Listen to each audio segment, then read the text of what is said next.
Katatapos ko lang maligo at si Yumi tulog pa din. Kung napansin nyo, nabihisan ko na dyan si Yumi, yan na yung susuotin niya pag alis namin. Kung minsan talaga, ganyan ang ginagawa ko, lalo na pag maaga kaming naalis. Nililiguan ko siya bago kami matulog para sa umaga, bibihisan ko na lang. Di naging mahaba pa ang tulog niya. Paalis na kami at kasama pala namin ang kanyang ninang Erlyn. Actually, hindi totally kasama, kumbaga kasabay lang. Kasi magkaiba kami ng pupuntahan, pero yung sasakyan namin ay pareho lang. Siya kasi pupunta sa Mecco at kami naman dito. Ito ang itinerary namin. At ngayon, ang panlimang araw namin dito sa Taiwan. Babalik kami ng Taipei para puntahan ang nasa itinerary namin. Pero ika-cancel namin itong Elephant Mountain at Yelyu Geopark. Dahil medyo malayo ang Yelyu Geopark, baka hindi namin kayanin. At dahil meron kaming hindi napuntahan nung day 1 at day 3 namin dito, ay iyon na lang ang ipapalit namin sa mga na-cancel today. Kaya ang magiging itinerary namin ngayon, day 5, una namin pupuntahan ang Taipei Zoo. At doon kami sasakay ng cable car papunta naman sa Mokong Gondola. Sunod ay manananghalian kami sa Xinyi Mall at dadaretso na kami ng Taipei 101. At ang last destination namin ay Chiang Kai-shek Memorial Hall. Sana ma-achieve namin to kasi ang hirap bumiyahe ng may bata. At syempre, nandito pa rin kami naglalakad. Papunta na kami nito sa train station. Ito ang mapa ng tren dito sa Taiwan. At nandito kami ngayon sa Xinfeng Station. Sasakay kami ng tren papuntang Keelung, pero hindi kami dyan bababa syempre. Dulo na kasi yan. Dito lang kami sa Taipei. Pero again, hindi kami sa Taipei naman bababa. Kasi hanggang dito lang kami sa Banqiao Station. Kung sa Hsinchu kayo magmumula, pwede nyo rin gawin to. Mas madali kasi mag-transfer ng MRT dito. So ito na nga, pag nasa Banqiao Station na tayo, magta-transfer tayo ng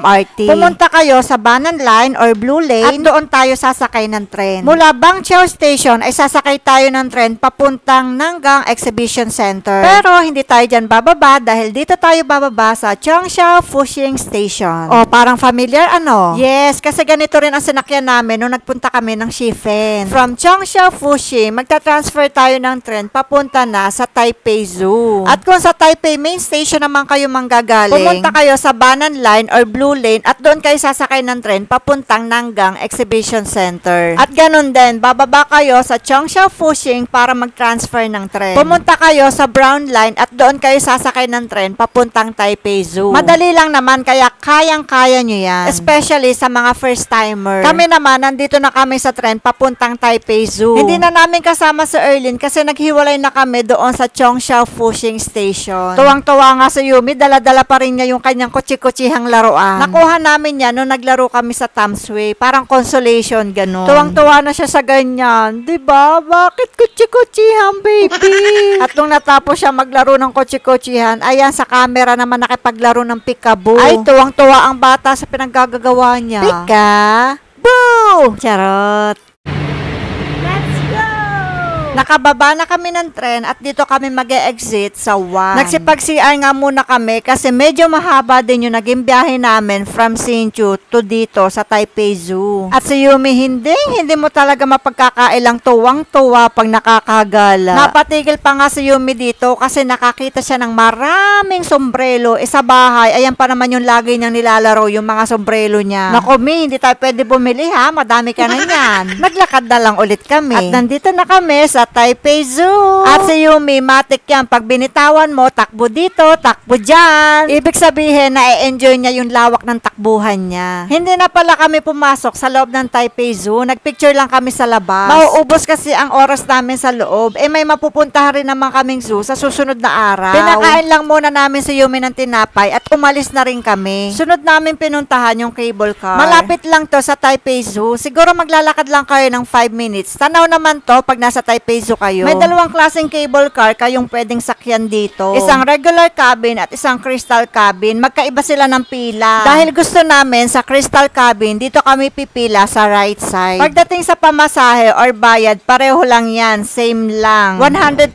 yata ang balikan. Hindi ko tanda, basta 100 plus lang. Pagdating naman sa pila, mas mabilis ang pag-usad ng regular cabin kaysa sa crystal cabin. Mas madami kasi ang dumarating na regular na cable car kaysa sa crystal. crystal. Ganito ang itsura ng regular cabin. Yung floor niya is taklob. Yung usual na floor, ganon. Samantala, ito naman yung crystal cabin. Yung floor niya is transparent, made of glass. Kaya makikita mo yung nasa ilalim. At dito kami sasakay. Ito yung sinasabi ko. Ayan no, kita yung ilalim. Huwag nyo nalang pansinin yung sira-sira kong pantalon. Siyempre, i-video natin ang ating mga sapatos. May hawak na pamaypay si Yumi. Dito yan sa cable car. Medyo mainit din kasi ng kaunti dito sa loob. Wala kasing masyadong pumapasok na hangin at medyo maalinsangan talaga ngayong araw. Si Yumi ang behave lang dito. Ayaw niyang tumapak dito sa sahig. Kaya tamang tingin-tingin na lang siya sa paligid at tamang paypay na lang din. Pero napapawaw siya sa mga dumadaan na cable car. Tapos binabanggit niya kung anong kulay yung dumadaan. Ay, hawak namang magaling si Yumi eh. Ito ang view na makikita mo dito sa cable car. At ito naman ang view sa ilalim, kalsada. At may nadaanan nga rin kaming ilog. At banda doon naman ay may waterfalls. Ang ganda talaga ng Mother Nature, no? At nandito na kami sa Maukong Gondola. Siyempre, ang Yumi natin, takbo ulit. Parang dumayo nga lang kami dito ng squid ball at shake. Tapos, picture.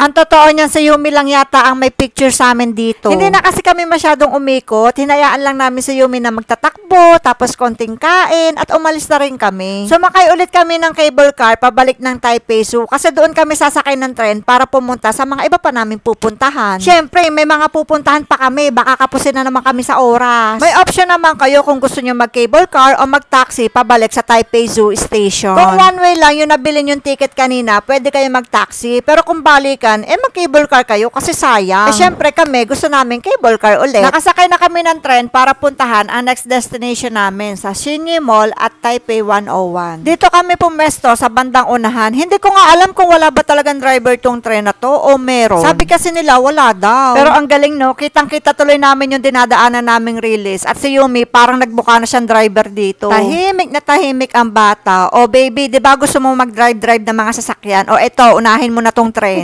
Maiba tayo. Dahil mahaba na itong vlog, ipaparto ko na lang yung next naming destination. Next, may paparto pa, no? Para naman may upload na ako. Lagi na lang nauudlot yung pag-upload ko, eh. Yun lang. See you sa part 2. Bye!